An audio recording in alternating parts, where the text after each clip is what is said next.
Hey, what's up, folks? Welcome back to On Texas Football, and welcome back to the Winning Drive, the prime time edition. I'm lifetime Longhorn Rod Babers. Pleased to be joined by our own coach, former high school football coach at Vernon, Capel, Brownwood, Belton, Rotan. Also played college football at Abilene Christian and coached there as well. Was on the staff at the University of Texas for multiple head football coaches. And these days, you can catch his work at ShipleyRanches.com. It's our own coach, Coach Bob Shipley. What's going on, Coach? How you feeling? Hey, doing good, man. Doing good. I'm still kind of under the weather a little bit. Got that same old hacking stuff, everybody's got, it seems like, but thankfully I don't have sore throat or fever.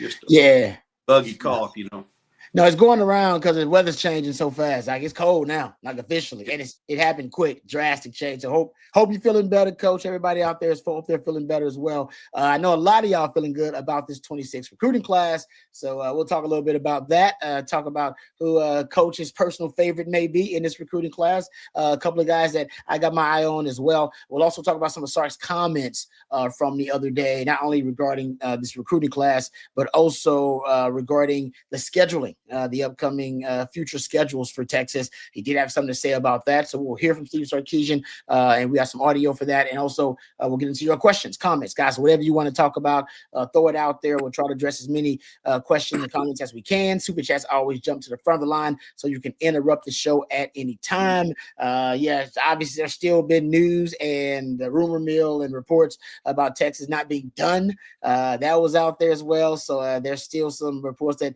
Texas still was trying to close even at the last minute on some of these big time prospects. So we can talk about that too. I know a lot of you guys want to get into that conversation. So Coach, before we dive into the Sark's comments on the future schedules, which relates to the college football conversation, which we've been having for the last week around here, the signing class, the 26 signing class, is there a player in this class that you kind of see as someone you got your eye on that maybe a personal favorite of yours based on what you've heard and what you've seen already of this class?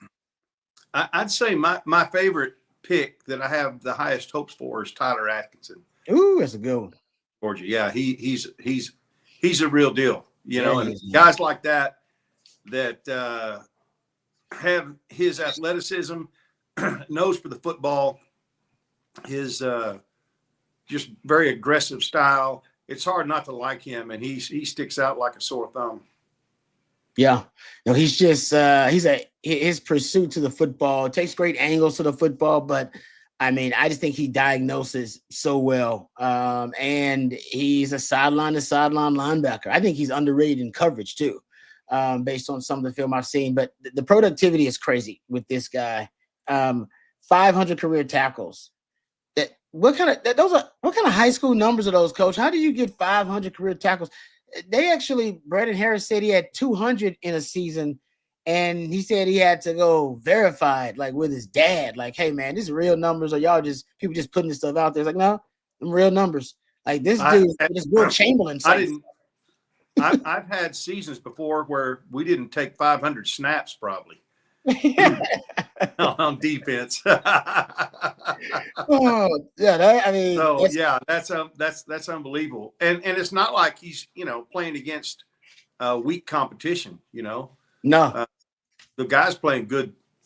That's good football. Yeah, and there's a lot of athletes in that area, and he outshines them all to me. Yeah, there ain't no doubt. Now, Tyler Atkinson is easily one of my favorite players in this class, and he's expected to be one of those instant impact guys, or at least a guy that helps you immediately on the field. You're going to need him at that linebacker position. My personal favorites, I mean, God, there's so many really good ones, honestly. Hard not to love Tyler Atkinson. Hard not to love Jermaine Bishop. Talking about those two players in terms of productivity. You're talking about between Derek Cooper, I think you could throw in that conversation too. I mean, these guys that were extremely productive at the high school levels. I mean, those Jermaine Bishop numbers are freaky. This is what he did in the playoff game, and he's got another playoff game coming up this week, right? And he playing, I think, DeSoto, if I'm not mistaken. They played DeSoto, but anyway, in that game versus Forney, is it DeSoto, Coach? Yeah. This dude had 15 receptions for 328 yards, and 3 touchdowns. This is one playoff game. 7 rushes for 19 yards and a touchdown. He was 2 of 3 passing for 42 yards. He had almost a 40-yard punt that backed the other team up inside their own 20, inside their own 15 actually, and he had an interception. It was actually a game-sealing interception. Like, the productivity of this dude is unbelievable. Anywhere on the field, he just seems to produce and make plays. It's hard not to say he's not my favorite guy in the class. I probably should pick somebody else. I think he's too easy because, I mean, he's also he's the leading receiver, basically I read an article earlier this year, but he's the Houston area's leading receiver, like, all time. Wow. Yeah, like he's all time. Like, I don't even know what encompasses the area and how how they track it, but that's what I read from a credible source. So, I mean, top 10 Texas high school football records in receptions and receiving yards. I mean, the dude is just a certified freak. Yeah, he's got some fast twitch muscles, that's for sure. Man, so there's a lot of guys. I mean, we could go on and on about the guys in this class, man. I really like the class. I mean, they did have some holes in it because they ended up having some flips last minute, especially on the D line. A lot of people concerned about them not getting, good enough tackles in the class on the O line. That's something that I think that will be addressed, no doubt, in the portal. But in terms of this class, that's probably 2 of the areas where I've heard Longhorn fans express concern about the class. But the upside is tremendous with this group. There's no doubt about that. Yeah, I think with the class, I think, obviously we missed on a couple late, but I think overall, when you look at the areas where we're kind of scratching our head, I just don't know that they found anybody out there that really fit what they were looking for, immediate needs. So they're gonna address that in the portal. Obviously, they have to. So I think if there were some guys out there that were, big time difference makers,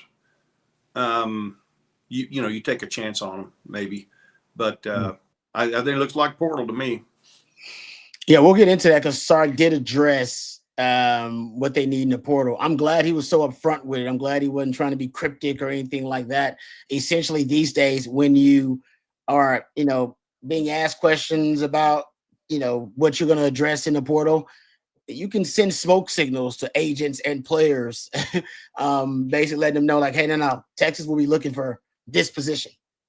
And he was pretty clear about what they're looking for. We'll talk about that in just a second. But first, let's thank our sponsor, or one of our lead sponsors of today's program, our friends over at Vaughn Lane. We appreciate them and all their support of On Texas football. And trust me, folks, whether you have to travel for holiday plans, we know a lot of you folks out there have holiday plans coming up. If you're traveling for business, or if you're traveling for social engagement, social reasons, or if it's to visit family, whatever the reason, our friends over at Vaughn Lane, they can offer you the most luxurious travel experience on the road today. You arrive at a luxury hotel terminal. No TSA lines, no long-term parking lots, just a seamless boarding experience. It takes minutes, not hours. You sell into one of just 22 oversized first-class seats with 140-degree recline, leg rest, and a cabin attendant serving complimentary snacks, beverages, and on select trips for a meal if you like. And if you need to relax, it's pretty simple. Just lean back and enjoy the ride. But if you want to stay productive, there's high-speed Wi-Fi and power at every seat. Travel is booking right now. You can reserve your spot right now for holiday travel. You can reserve your spot for business travel anywhere in the great state of Texas or around the great state of Texas. Vaughn Lane connects Austin, Dallas, Houston, Fort Worth, San Antonio, Nashville, Atlanta, Memphis, and Knoxville as well. The Woodlands, Plano as well.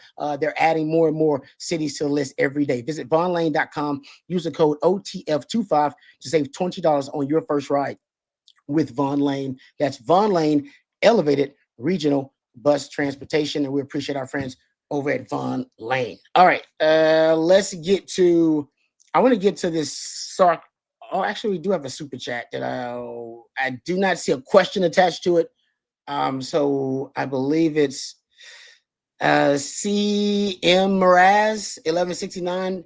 I don't see the question. Throw me out a question or a comment, and I'll attach it to the super chat before we bring it up. Is that it? Thank you, Matthew. I appreciate it. Say stop chasing these athletes. Football is won on the line of scrimmage. There is no doubt. I mean, and I appreciate it. Line of scrimmage. I mean, I think that's what the SEC is all about. It's a line of scrimmage league. I think Texas is learning that, and I think Sark understood that, right? Sark even talked about this time in the SEC and the NFL was why he constructed Texas with the big humans on the offensive line and the way they're building the defensive front. Texas' problem is not necessarily getting I guess obviously if you're talking about numbers wise, now you're looking at, hey, they should have got more D linemen in the portal, should have got another tackle, in this recruiting class, should have got another tackle in this recruiting class as well. So I get that. That's a numbers conversation in terms of roster building. But I think Texas has emphasized lines of scrimmage. Now they haven't won all those talent acquisition battles. They lost some of those in the SEC. That's the way it goes. I mean, you're not going to win every one of those, but I do think they've emphasized it. The problem with Texas is the physicality aspect of the lines of scrimmage. Like that's their issue right now, in my opinion. I think especially on the offense side of the ball. I think defense actually, the Florida game is the one game I can think of where the physicality edge or the mentality of physicality could have been questioned for the defensive line. I mean, other than that, right, Coach? I mean, your defensive front, you're SEC ready to go. It's your offensive line that doesn't necessarily lack the bodies or lack the requisite, size, because big humans, that's what he's all about. What you lack is a physical edge. You did show it against A&M, though, and you did show it against Oklahoma. And so you just need it more consistently in the SEC. You need to show it against Florida and Kentucky and, Mississippi State too. And I know that sounds crazy that you were able against top 10 defenses to have that physical edge offensively. And yet there were just times where if Texas overall did not have that mentality, and it showed on the field. I mean, that they didn't, and they still ended up winning a couple of those games. Obviously, Florida is a different aspect of the other, but to me, it's the physical. That's what Kirby brought it up. What did Kirby say? Kirby literally called you out in the postgame and said, no, our guys are physical. Some guys want checks. Our guys, no, we're about being physical. I mean, Kirby called you out. So to me, that's what it's about. Yeah, yes, the lines of scrimmage. You are right, CM Mraz. I'm not saying that. I'm just saying it's the mentality, it's the physicality that they're lacking in key moments and in key matchups. Georgia, I think, being the most notable. Yeah, I think you're right. It's really, I feel like the defensive line is not where it needs to be. And so, but our offensive line was so inconsistent this season that you're saying, well, they're not as bad as our offensive line, but they're still not playing at a consistent level, or you don't stumble your toe in games like we stumbled. You just don't. You don't have to go to overtime to beat people that you should be beating by, multiple touchdowns. Championship teams don't do that. They may have a scare here and there, but you don't see Ohio State, taking these 3-win teams into overtime to beat them. That's just, and it's because they have their roster stacked and they're good on both fronts, and they do it consistently. It seems like, we can get up for these rivalry games. They do. Yeah. But I don't know that we have the talent to play a 12-game schedule at this point and not worry almost every week, if this is going to be the week where we're going to stub our toe. Yeah. No, it's a good point. Consistency, right? Yeah. We saw the flash. And you become consistent with good recruited athletes. That's how you get consistent. So we've made some misses. We got outbid. I'm sure there's all kinds of real and true reasons, but the bottom line is it's got to get fixed. Yeah. It's got to get fixed. You can't step backwards when you're building a program. And we took a step backwards this year, especially with our offensive line. Yeah, and the quote from Kirby, I put it up after the game. A lot of these kids want a check. They don't want physicality. If you have the check and no physicality, you end with nothing. You're not just getting checks at our place. We're hitting people. Yeah. He's talking to you. But but it's a true statement. It's true. It's like, hey, don't. So there, for Texas, that's the challenge. And that's why I think he's the best. I think that's why I think he's, the best coach in college football. Mm-hmm. His teams, they recruit him physical guys and they require him to be physical. Yep. Yeah. No, it's and it's and this was considered kind of a down year for Georgia. A lot of folks thought, but yeah, but that what you talk about is the consistency. Yeah, it can be a down year for whatever reason. Maybe they lack skill positions. Maybe last year, like Carson Beck's throwing interceptions, whatever it may be. But there's one thing that's consistent about this Kirby Smart Georgia team, and it is physicality. Right. You know that. You know you're gonna get that. And if you ain't gonna beat them in that department, you ain't gonna beat them. And I think so. That's a good point, though. CM Ras. Thank you for the super chat. We appreciate that. All right, let's talk about talent acquisition, actually, because Sark brought it up too, and I think this got a lot of Longhorn fans excited, and it should have.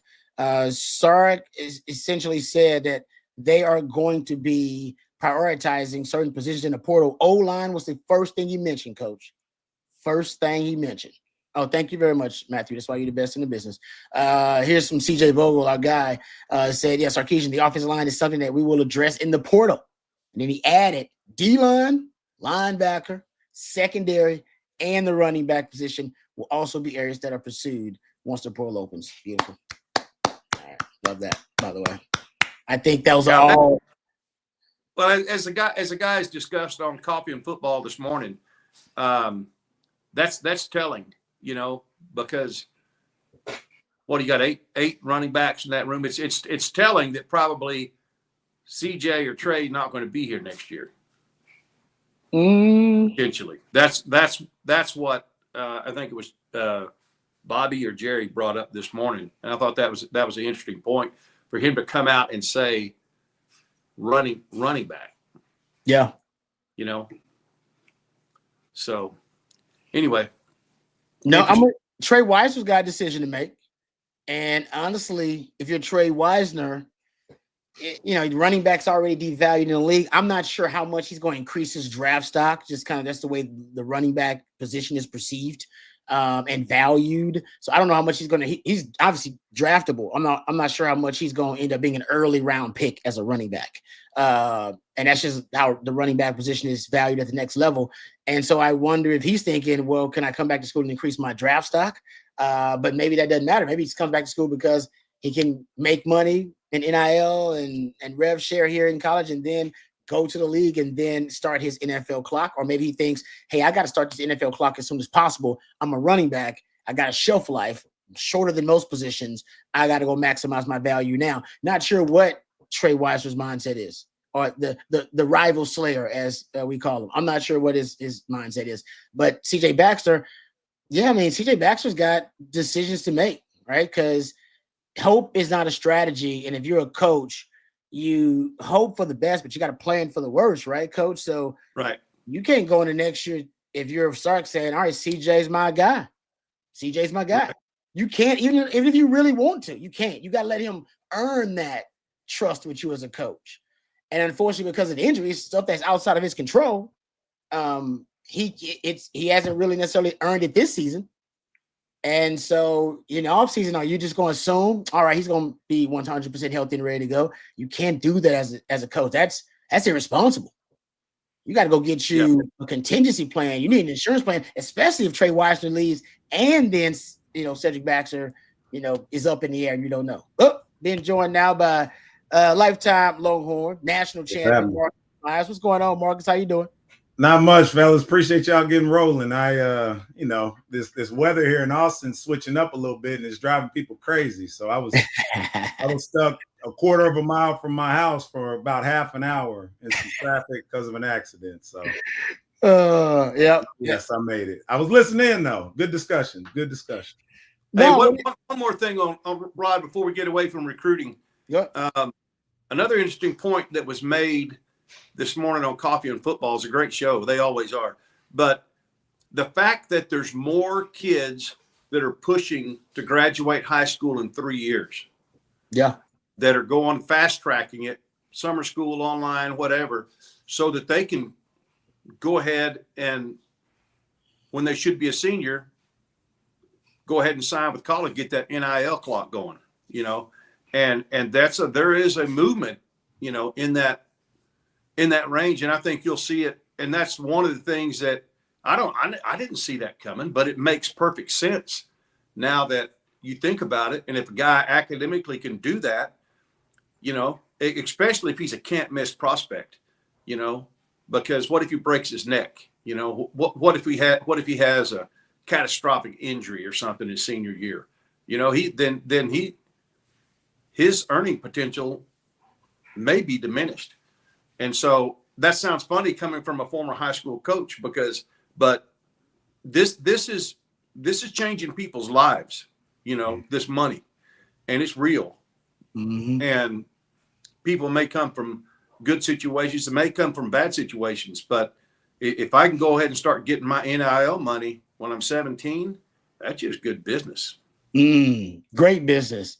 I mean, honestly, I've always felt, I don't know how you feel about it, Marcus, but because of how dangerous football can be, the sooner you can get paid to play, paid for reps, the better. Right. So that's why I do understand the movement of guys reclassifying, guys graduating early, enrollees. Early enrollees, coach, that wasn't even a thing really when I was coming out. The guys wasn't early enrolling like that. No. Now I think it's mostly I believe most of the recruiting class ends up being early enrollees now. To Coach's point. There's only one out of this class that's coming in the summer, and I think that's the guard Nick Robertson out of Klein. Okay. Wow. So I wanted to say it's at one point when they were, we were doing the shows the other day and tracking stuff real time, it was like 22 out of the 23 were all reporting in January. And I mean, as you know, like that's an opportunity for them to get a head start. But like you said, Rod, that wasn't available to us. We were, you were coming in. If you came in the summer, that was on your own dime. Yep, that's it. You were upperclassmen. Since I was from Austin, I had guys crashing on my mama's couch. Right? We would come out to the summer workouts, and then we go back to the crib, eat some Popeyes or something, and then come back in the evening for 7-on-7. And then the first time you really could get on campus for real was August. Yeah. So, now they get to, move that up a whole 8 months, start their development. Even beyond that, I actually saw a video. Our former teammate, Alfio Randall Vesey, and his son, just went to UTSA, and they showed him, his dad was recording him, talking to the UTSA coaches. I think they asked him, when do you graduate? And he told them something like the 11th. And they were like, he was like, oh, okay, well then, I'll probably be down there the 12th. And they were like, well, we can probably get you practicing because they're going to be in a bowl. That's so crazy. That's right. You're right. They cleans it up pretty quick, man. And it's an opportunity for them to develop. There was one thing I heard y'all talking about that I kind of wanted to mention real quick. Just it's on the topic of recruiting and like, when you have some of these misses and how you go to the portal. A gentleman named Courtney Morgan, he's Alabama's GM. So they were doing a conversation with Roman Harper. And what he was talking about is how you have to do the roster management now, right? It's so much more about retention than it is just solely going to the portal. And so what he was talking about is at this day and age, even though it sometimes hurt to lose a guy, he was like, it's not as big of a deal because now that's $400,000 I can put to either the portal or to one of the guys that we really like that developed well. So there's certainly some things that they're going to have to address, but when some of those guys made some other decisions, well, that's money that you at one point had allocated to them that can either go to somebody on your roster to be able to keep them or, potentially somebody else that you need to be able to go get. Yeah, no, it is interesting because I've heard folks talk about it that, I mean, you almost have to have a whole department devoted to retention. Yep. Right. Yep. Then an acquisition department and a transfer portal department. I mean, that front office is, there's a lot of different departments, man, a lot of moving parts there going. But that's interesting. You're right. And I just think the roster building element is so interesting because there's not a blueprint out there because this is all brand new. Yeah. So it's really interesting to see how teams navigate this. Exactly. Rev share and everything. But no, good point about guys coming in early though, Coach. I agree with you 100%. And it's definitely a lot of it is incentivized because of NIL and guys, the sooner they can get paid, the better. But speaking of that, can we just talk real quick about Richard Wesley? Talk about guys coming in early. Coach, is this dude, is it 16 coming in? Is that basically what I'm hearing is that he's going to be that young coming in already? I have not heard that. That's crazy, man. Like, think of the kind of upside this guy has. I mean, he hadn't even really, he could still grow potentially.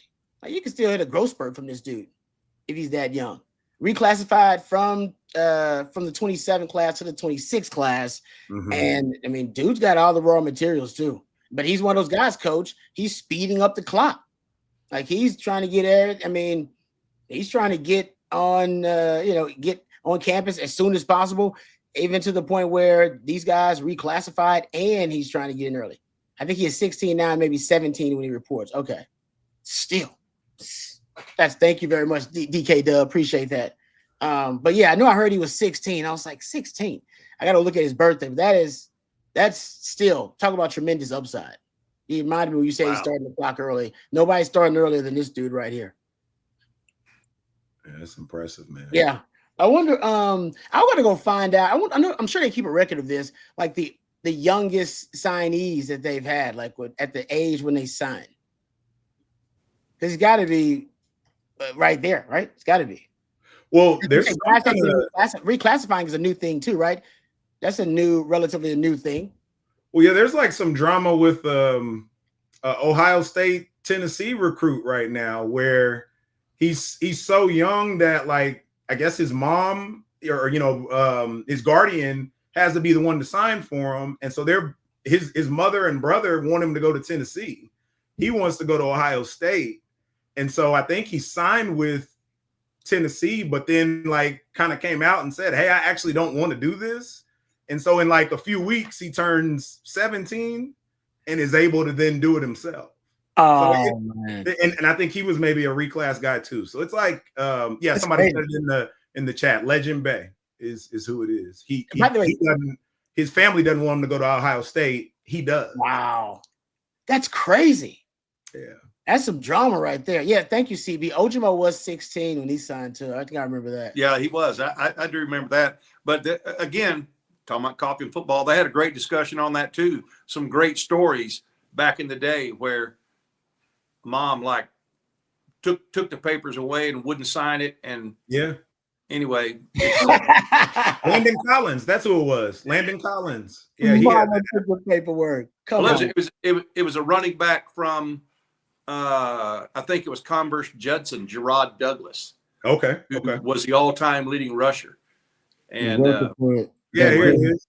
Wouldn't sign off on the commitment. Since Bay was still a minor, Ohio State would have waited until his 18th birthday in 3 weeks to accept the signature. Through compliance, Roach reported that the situation between Bay and his mother became so intense that his high school coaches tried to intervene and diffuse the situation. Later in the afternoon, it appeared Bay's mother and family had won out as Tennessee announced that the four-star prospect had officially signed. Wow. Damn, I love college football. Like, how does that make Tennessee feel? You know, yeah, right? His mama made him come. Hey, mama, Coach, you know how much weight mama holds in recruiting. Mama told me when she met Mac Brown, she was like, "You going to Texas?" I was like, "Mama, I ain't made my decision yet." She was like, "Boy, you going to Texas?" And she walked off on me. I was like, "Damn, I ended up going to Texas." Mama got a lot of weight, man. She does. Y'all know how that is. All right, real quick, let's finish up before we get back to some questions. Can we finish up our discussion about the transfer portal here? And Marcus, I want to get your thoughts as well. Yeah, sure. Sark said O-line. I mean, that's, I think, kind of the top priority in the portal, but also mentioned, as Coach was talking about, running back, mentioned the linebacker position, mentioned defensive line, and also secondary as well. Which first of all, would you add any other position on there? And how would you prioritize them? How would you rank those positions in terms of the priority for Texas in the transfer portal season? I mean, it's probably almost exactly how it's listed. Maybe I would bump running back ahead of secondary slightly. Okay. But I mean, offensive line, I think you got to try and find at least 3 guys. It's mainly the interior, right? Like they kind of need to shore up the interior. I think even if, certainly you got to see how he comes back, but all reports to this point are that Andre Kojo is bouncing back pretty well. So you should have at least, some solid tackles to work with. I don't know if they're necessarily looking for a starting offensive tackle, right? But it's that interior portion of the line that you're going to have to do some work on. And then, it's kind of same thing when it comes to the D line, interior of the D line.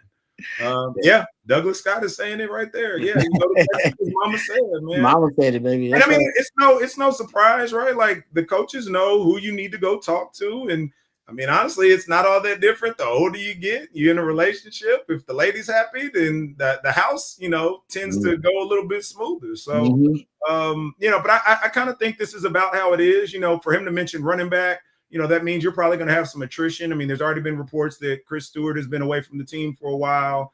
So I imagine, you're including him in that number. Gibson's already gone. And then there's probably at least one more, and whoever that may be. So you got to have somebody else in there other than just the freshmen that are coming in.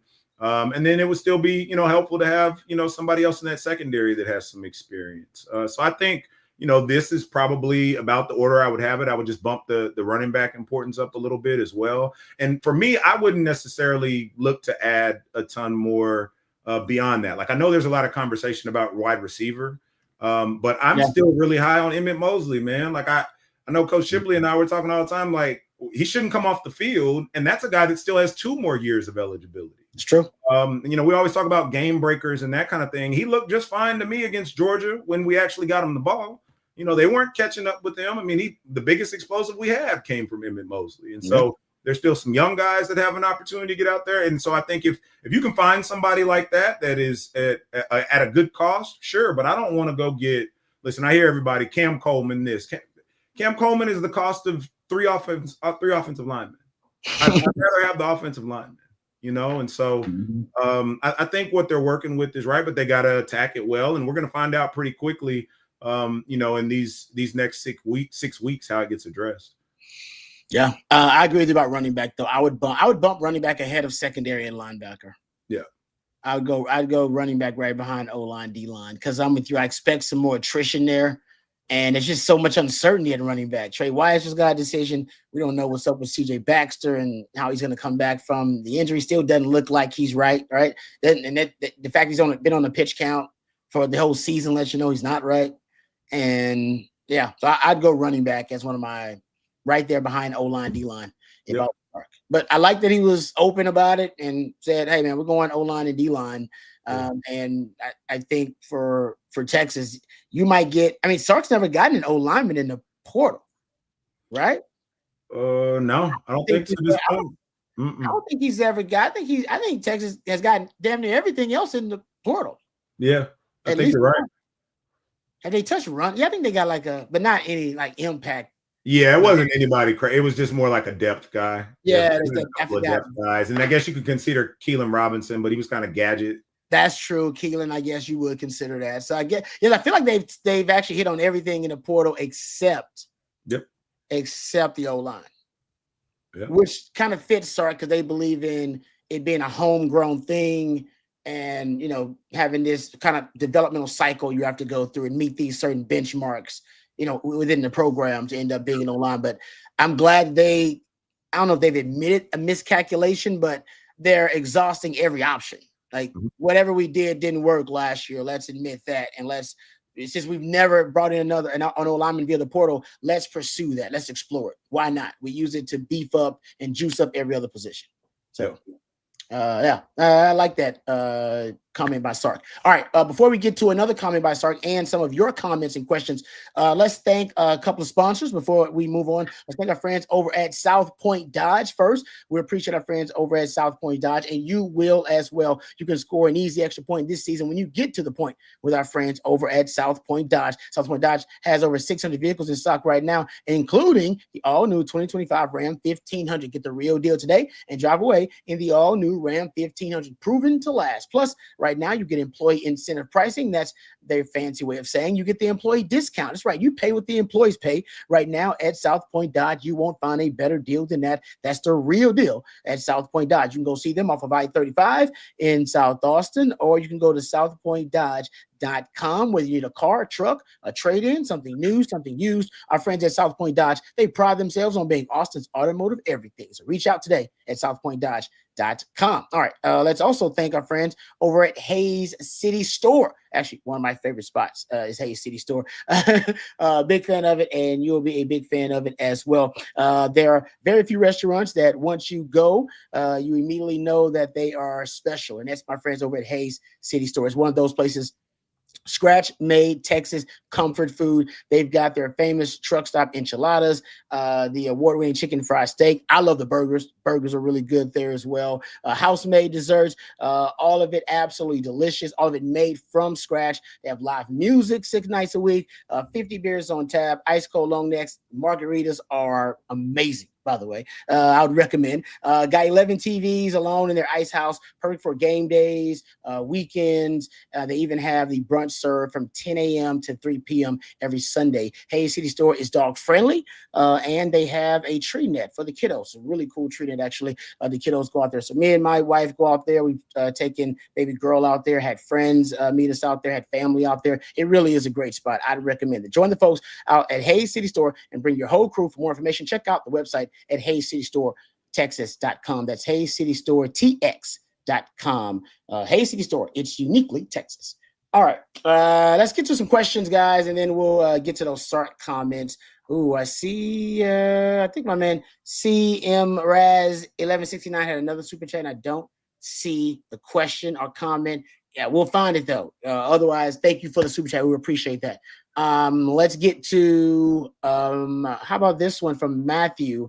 Says, is Oregon going with the run and shoot offense this year with all these wide receivers? Lot more Stewart and Henry. If he says yes, it's nasty. Yeah, I'm sure by now everybody knows, but if you haven't heard the reports, because Brian Hartline, who was the wide receivers coach and the offensive coordinator there at Ohio State, because he is taking the USF head coaching job, Chris Henry decided to open up his commitment to Ohio State the last second, like literally last second. And there were a lot of reports that Texas was in on it because it was like, hey, if it's the best receiver in the country, and if you open up your commitment, why not think about Texas?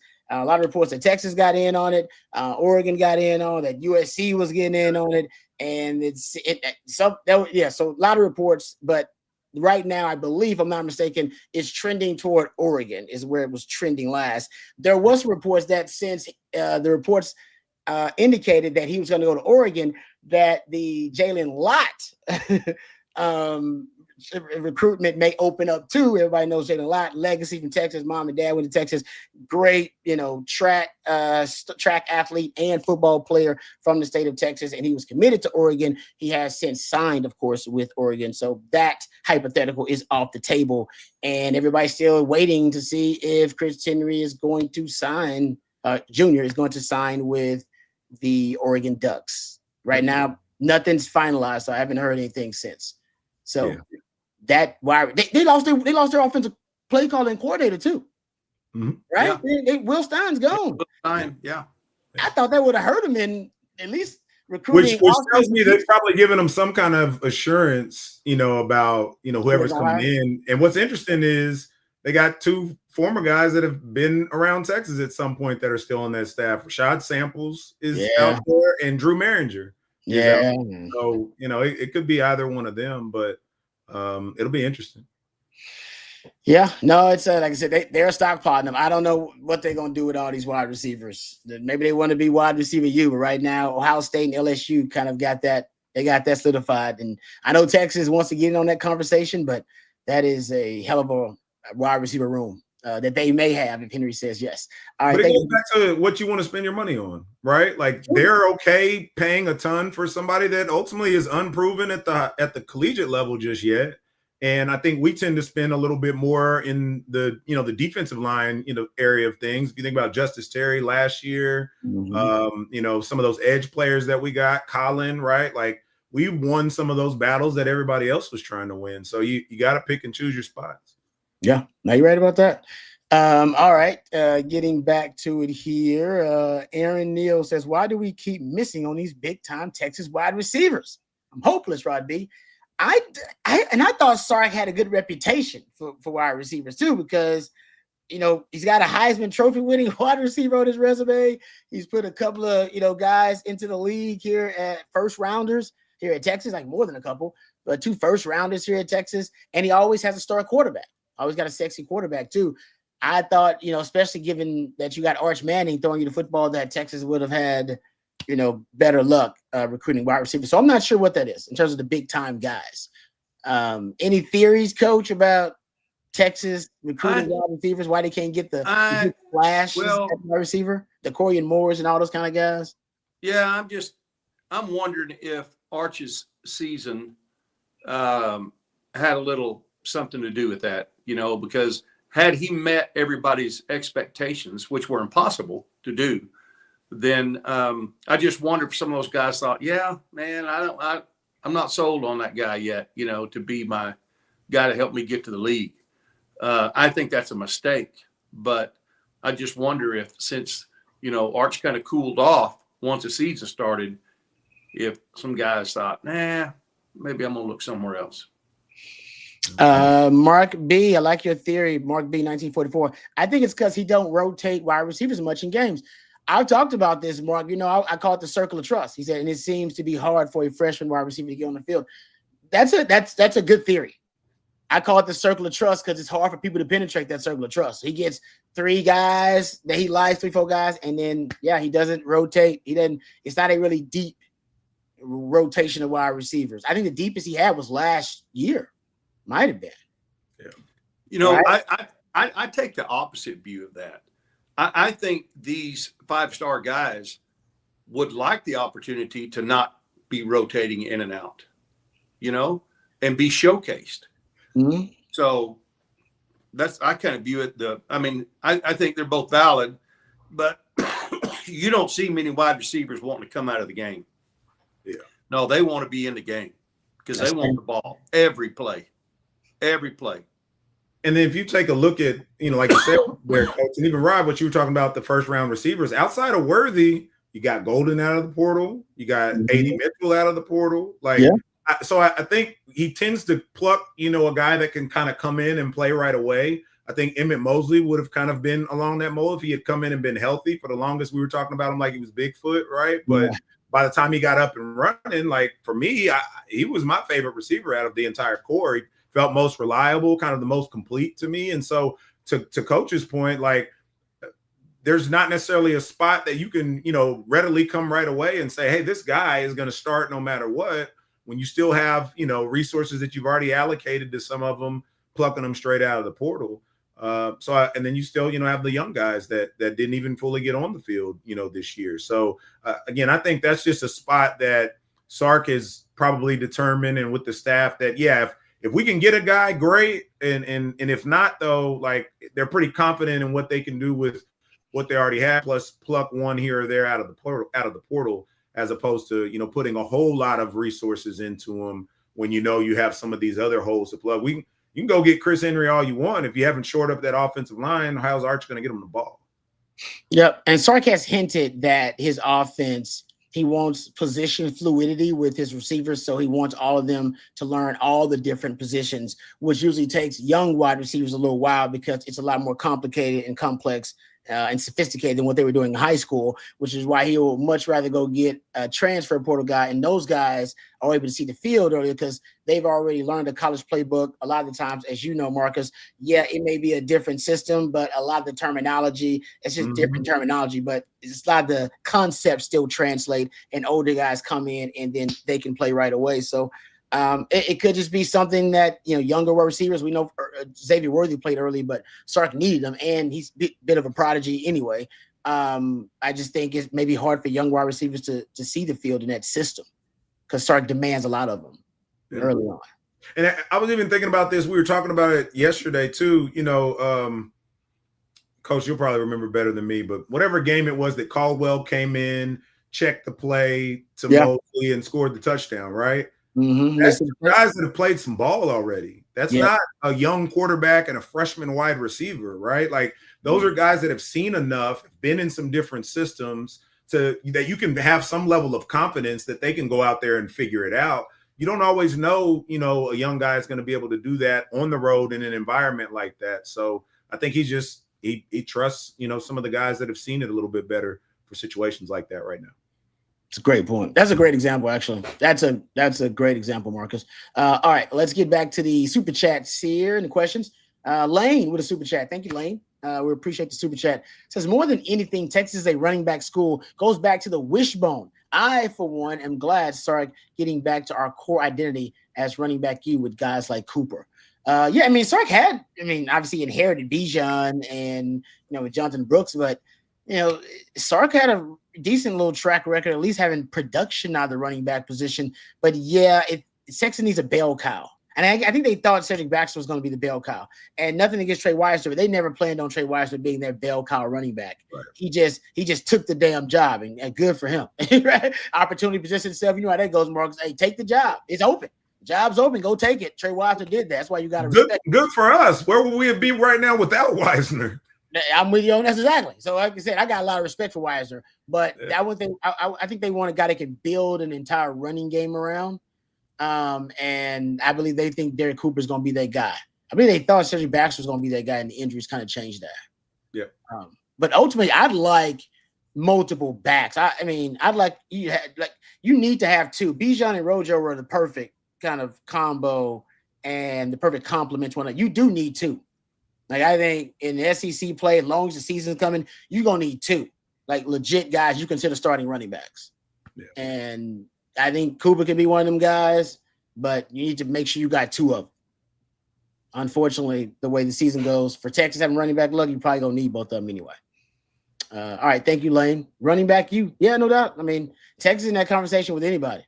Now, we got there's two trophies two statues of football players on the 40 acres, and they're both running backs. All right, Justin here with a super chat. Thank you, Justin. Says, I am one of the only ones that think we have an underrated wide receiver room. Mosley and Parker had very solid seasons. Wingo and Moore had some drops, but made some big plays, but missed time in the offseason. Coach, you know wide receiver is about as well as anybody. What are your thoughts? Underrated wide receiver room, or? Yeah, I think they probably don't get the pub that they deserve, but part of that was self-inflicted. Mm-hmm. With the draw, with the ball drops, mm-hmm. and some of it was just head scratching, like why didn't Emmett Mosley in the game? Why didn't Parker Livingston in the game? Mm-hmm. And honestly, I was hoping to see more from our freshmen. This season, but anyway, it's there's a lot of talent there. Yeah, there's a lot of talent there. Yeah, I agree with the super chat. And the other thing that, again, not an excuse, I'm just calling out what was the case with the season. What was it? I think it was the top 5 out of 6 pass catchers weren't available in the spring for him to get time with. So it wasn't like you spent the first half of the season doing what you would have done, mm-hmm. In the winter and spring months. So that's why I am not overly concerned about the wide receiver room. That big explosive that we had against Georgia, Mosley was pulling away from people. He just ran out of room, Mm-hmm. So I'm not, there was, to Coach's point, there was some drops. There was a point, early in the season where guys are wide open. Arch, was having some issues getting them the ball. And as the season progressed, it got a little bit better, save some of that stuff in the Georgia game. So I feel pretty good about the receiver room. And if there's somebody out there that makes sense, but still allows you to address the issues that are more pressing, albeit, and then even, look, Jermaine Bishop is going to get, a first look at wide receiver. He's the guy that has a different type of juice than anybody else out there. I think we're going to be okay at wide receiver. Yeah, I actually thought it became the strength of your offense actually toward the end of the season. Yeah. it certainly wasn't the O-line, running back, and was inconsistent, but obviously had their best performance versus A&M, or at least Trey Wisner had his best performance versus A&M. Tight end, had to wait to A&M to get the best performance from your tight end. Right? And, I think ultimately in quarterback, obviously different position altogether, but Archer's playing his best brand of football in the last 4 or 5 games. But wide receiver, I thought, you had multiple guys step up and make big plays for you in key moments. Where you're talking about Ryan Wingo really stepping up. We talked about Emmett Mosley. That guy just definitely deserves to see the field more. I thought, Parker Livingston actually started out better than everybody else. And as everybody kind of found their role, the ball found Parker Livingston less, but it was only because other guys finally started to step up. And then DeAndre Moore, I think also had his best games late in the season too. So I think you made a good point, Marcus. I think the chemistry and the continuity probably took a little while to gel. But I like the group of wide receivers. But I'm not against start going into Porter because he's been so successful with it. Right. And I believe wide receiver is the deepest position in football at any level. It's just really deep. You can go find. Matthew Golden was wide receiver 3 on his team at the U of H. Right. Came to Texas, ended up being a first rounder. Wide receiver is deep, and that's why I don't think you need a $3 million Cam Coleman. Yeah, exactly. Getting back to that point. All right. Thank you for that. Let's hit our last sponsor, our friends over at Von Lane, one more time as we approach the end of today's live stream. Folks, if you have anywhere to get this holiday season, got to go visit family for the holidays. You got some business you got to wrap up in and around the great state of Texas around this time. I'd highly recommend our friends over at Von Lane. It is one of my favorite ways to travel. If I avoid the airports, trust me, you want to stay away from the airports this holiday season. They can be a nightmare. You got flight delays, you got the TSA lines, long-term parking lots to deal with. We don't have to worry about any of that with Von Lane. Just a seamless boarding experience that takes minutes, not hours. You settle into one of just 22 oversized first-class seats with a 140-degree recline, leg rest, and a cabin attendant serving complimentary snacks, beverages, and on select trips, a full meal. And if you need to relax, just simply lean back and enjoy the ride. But if you want to stay productive, there's high-speed Wi-Fi and power at every seat. Fall travel, of course, booking fast. And you have right now, get your holiday travel booking right now over at Von Lane. It connects Austin, Dallas, Houston, Fort Worth, San Antonio, Nashville, Atlanta, Memphis, Knoxville, Tennessee, the Woodlands, Plano as well. Visit vonlane.com and use the code OTF25 to save $20 on your first ride with Von Lane. That's vonlane.com, VONLANE.com. Thank you very much to our friends over at Von Lane. All right, couple of topics before we end things. CB says 28 years ago today, Texas hired Mack Brown, and 49 years ago today, DK coached his last game at Texas. Wow. That's why we love CB. You're keeping up with the anniversaries, man. That's pretty wild. I did not know that. So thank you, CB, for pointing that out. I appreciate that. All right. Does the spring game return in 2026? CB also wants to know. That's a good question. I don't think it does. I think they're done with it. I think Sark's looking for any excuse to get rid of it. And I think maybe he's hoping that we forget about it. I think the media's going to ask him about it. But he's going to come up with something. Last year, what was the reason, Coach? It was that they had a lot of new coaches and new players. And well, the real reason was you're putting it out on TV for everybody to see, and people getting potential transfer looks at potential transfer portal guys. Yeah. Mm-hmm. Yeah. Yeah, that's the real reason. But the reason he gave some kind of reason, like, we got a lot of young guys, and this is more of a teaching clinical spring. We're not about he gave some reason, but I think Coach is right. And y'all know, like, the spring game, I love it for fans, but by the time you get to the spring game, like, it's not a big needle mover. Everything's vanilla. The defense isn't blitzing. You're not using any of your, fancy. And then how Coach Brown used to do it. Like, somehow, the opening kick would always go back for a touchdown. Like, it sets up a failure. Yeah, man. It's not all the real work is done in the closed practices. Yeah, that was a good chat. Somebody just had. Maybe we needed to see that 2025 spring game. Then we would have known what we know now, or at least had a hint that we have some problem areas. That's true. Hey, shout out Hayward Howard. Hey, appreciate you joining us. That's beautiful.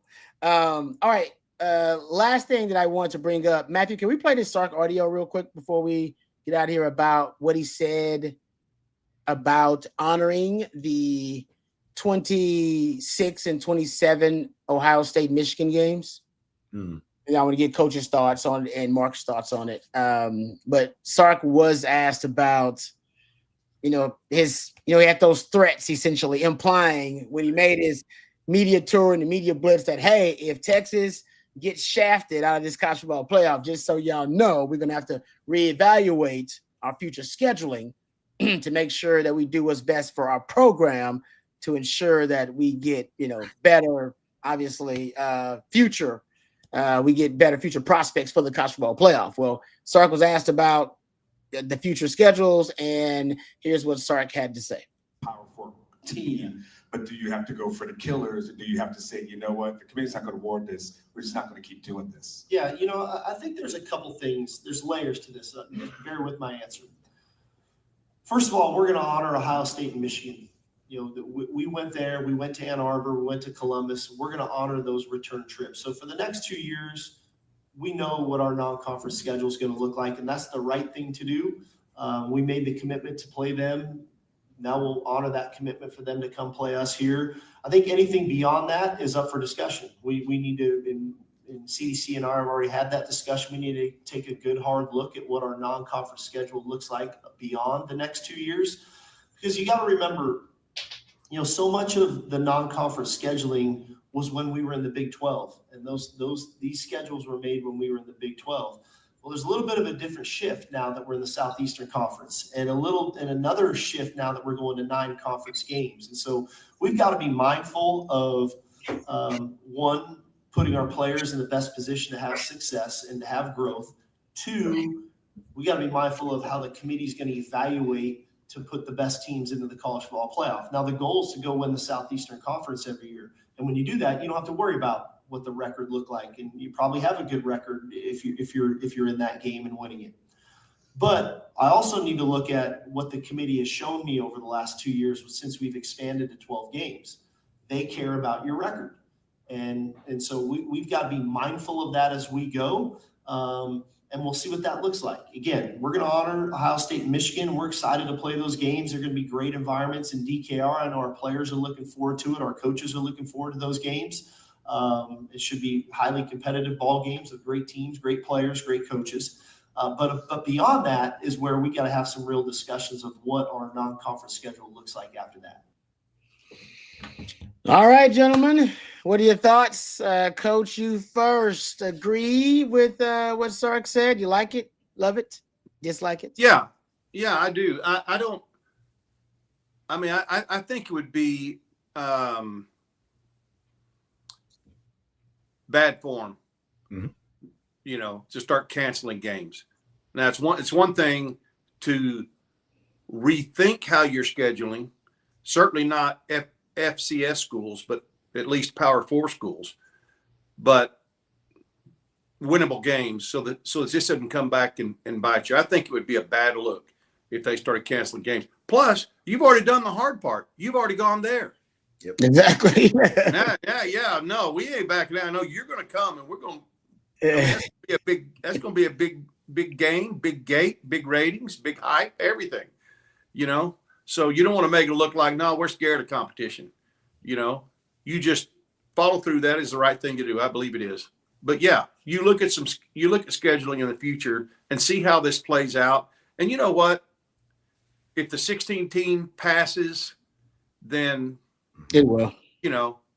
If you lose one game to a really good team, and you're still not good enough to get in the top 16, then you don't deserve to be there anyway. Yep. I agree with that. Marcus, what do you got? Any thoughts on it? I've said it every time I've been on, and then the chat, at least it seems like maybe people have an eye on the Cowboys game or something, or I know the women's basketball game just wrapped up. The ladies won it by 15, took down North Carolina. So that was good to see. So it's a little calmer today than maybe the other time. I'm with Coach. The athlete in me I'm not trying to duck any smoke, and like Coach said, I think next year you got one more year probably of the 12 team. And then 2027, it's at 16, and it doesn't matter as much. I do understand, maybe a bit beyond the Michigan ones, right? The ones that haven't entered into any portion of the home and home yet. If you did want to reschedule of any of that, I wouldn't entirely be against it at that point, but I wouldn't want to do anything reactionary like pulling Ohio State off the schedule for next year. And I get everybody's arguments for it. I understand what different people's perspectives on it is. Mine is still and will continue to be that what you had within your control this year was to win one more game out of the 3 that you lost, and then it wouldn't be an issue. So I get right, wrong, or indifferent, and if it was somebody else, I hear all of that. We could sit here and play the if game with a whole lot of stuff. So I think it all shakes out in the end, and we'll see how it goes once they decide whether changes they're going to make, and especially with all the consternation around who's going to get in this year.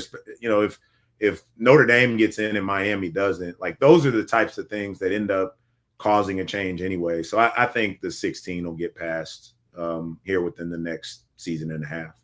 Yeah, no, I'm in agreement with that. All right, good stuff, guys. We got one more super chat actually before we end things. CM Raz 1169, thank you. Says this is the last year of Arch. Don't let it go to waste. O-line times O-line and running back. Couldn't agree more. Thank you for the super chat. I've said hashtag all in for Arch. All in. If he's going to start the season the way he finished this season and he start that way next season, you got a real shot. But you got to have the pieces around him, and it starts with the O-line. Even with the wide receivers you got, I feel I'm with Coach and Mark. I'm pretty confident in the wide receivers, especially with another year of development and growth with Arch. Your O-line, even if you had an average O-line this year, you get another win probably. Mm-hmm. You know what I mean? Like just an average one. Your O-line was not average. It was a below average O-line most of the season. So that's where you go. You get that shirt up around Arch, and I think the rest will fall into place for you offensively. But the running back too, you need a difference maker at running back. Yeah, there's no question. It's just too many question marks there. And one of those young guys will step up. One of those young guys will that's just the natural order of the way of competition. One of those young guys is grinding right now, thinking about that opportunity. I said Trey Wisner saw that spot, started open, and said, "You know what? I'm taking that spot. That's my spot." One of those young guys will feel that way, and they'll make a surge for it. But you got to bring in another proven commodity at running back too, and then hopefully you get a phenom in a Derek Cooper that can come up there and also add and contribute to the running back. Then you'd have 3 guys that you can rotate at running back. So I think they will figure it out, but you definitely got to get somebody out of the portal. Who that's going to be remains to be seen.